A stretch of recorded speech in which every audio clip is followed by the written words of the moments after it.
Okay, before we delve into the specifics of sexual assault, I think it's instructive for us to recall some of the ancient paintings and literature depicting rape, and will tell us a little bit about the culture of rape in history. So this module is going to include the history, and it's also going to include the military sexual trauma, and it is going to include some of your assignment. You will see that there will be short videos for you to discuss. So let's start. The first slide has to do with rape of Europa. Now this is a mythology case where it is a result of the kings that had an Olympian, what they call an Olympian pedigree.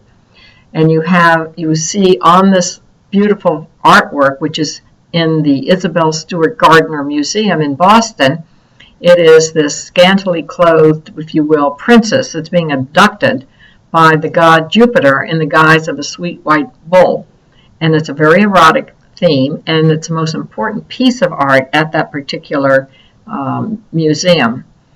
And as you look up, it's rather interesting that it's high up on the wall, and as you look up, you're kind of positioned to gaze up between her thighs, and there's this pale green silk that hangs below the gardener's ball gown skirt.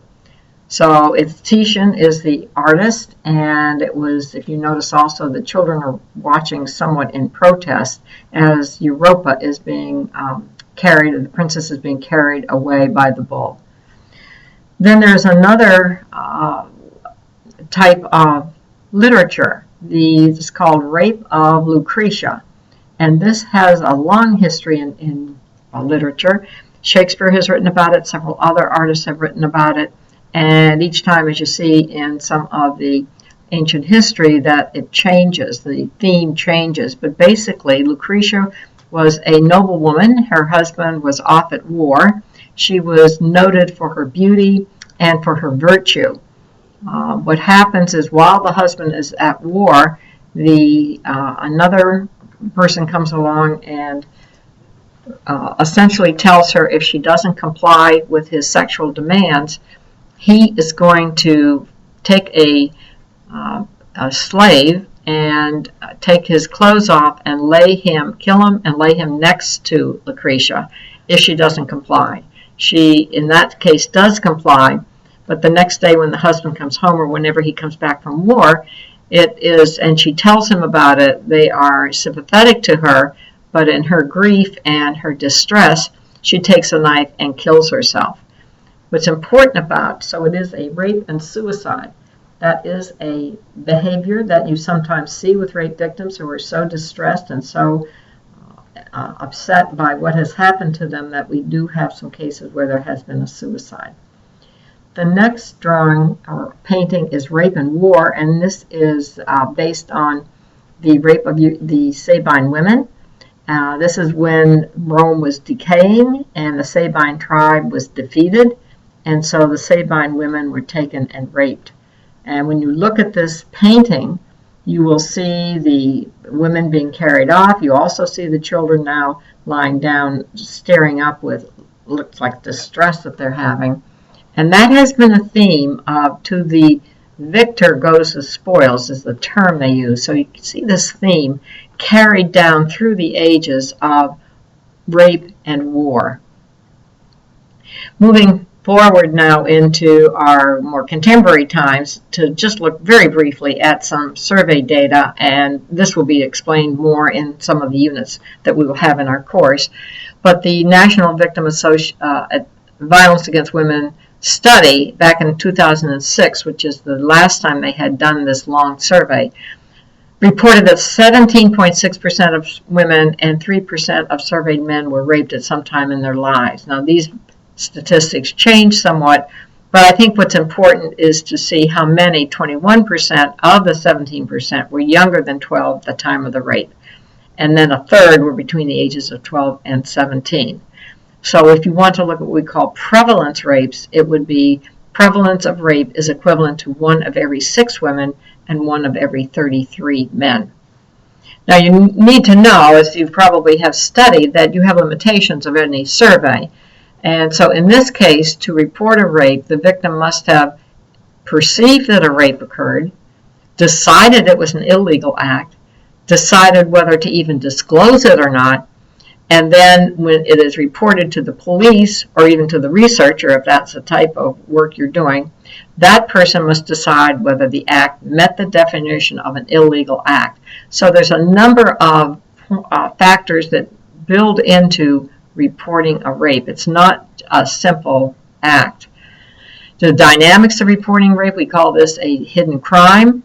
More likely than not, a victim will report. This is based on civilian cases. If a weapon is used, and it is a major concern among everybody working in the field that men and women are not reporting their victimization. That if 1/3, it's estimated that just about 1/3, or 3 out of 10 women do report. Take a minute to look at what we call the prevailing rape myths. These are what exists in our culture, in our civilian culture, and possibly in the military culture, that indeed you can have what we call false accusations of rape. And yes, indeed, we do have that in the field. However, they're not to the percentage that some people think it is. But it is something that in any kind of case you do need to be aware of. Another myth is that only certain women are raped, and they will identify that in rather unpleasant terms, if you will, that it's a certain class of women or whatever. Which has been not true. These are myths. In other words, they're not true. That the victim-offender relationship, that there is something between the victim and offender for them to have, women especially, to have stated there was a rape. You will always have violence in assault. That's a myth. That probably maybe in 1/3 of the cases you may have violence where there is going to be physical injury. That there needs to be resistance of the victim, not necessarily. A victim who has a knife to her throat or a gun to her head is not going to resist. It's never advocated that she does not comply if there is a weapon present. And that the emotional response of the victim, that's where the victim must show an emotional response for it to really be a rape, and we have a wide range of victim responses. And then earlier when this became an issue more in the 80s and 90s in civilian, the sexual history of a victim became very important.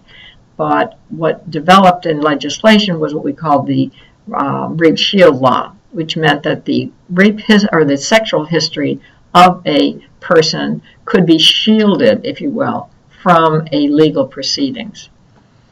So we do need to look at what we call rape myth acceptance. At the higher the rate of acceptance, the harder it is in a culture to do anything about it. And much of the legal and cultural theory comes from the ancient law. And one of the expectations is if the raped woman should be very upset and ashamed to report it, so therefore this crime goes largely unreported. That's one expectation. But the other expectation is that the woman was raped, she should be so upset that you report it. Now, you can't have both expectations existing simultaneously. So it is the latter that is written into law. And this is the legal principle that was researched by Susan Brown Miller in her pioneer book on Against Our Will, the story of rape of men and women. And this legal principle came into being in the 13th century, which, according to Henry of Bratton of ancient Saxon times, this is the procedure that was to be followed back in the 13th century if a woman made a complaint of rape. First, she must go at once, and when the deed is newly done, with the hue and a cry to the neighboring townships, and the show the injury done to her to men of good repute, the blood and her clothing stained with blood and her torn garments. Then, if the accused man protests and says, "No, I didn't do this, I am innocent," the raped virgin must then have her body examined by 4 law-abiding women. In those days, these would be what we would call midwives. They were sworn to tell the truth as to whether she was defiled or still a virgin. This legal principle is called making a fresh complaint.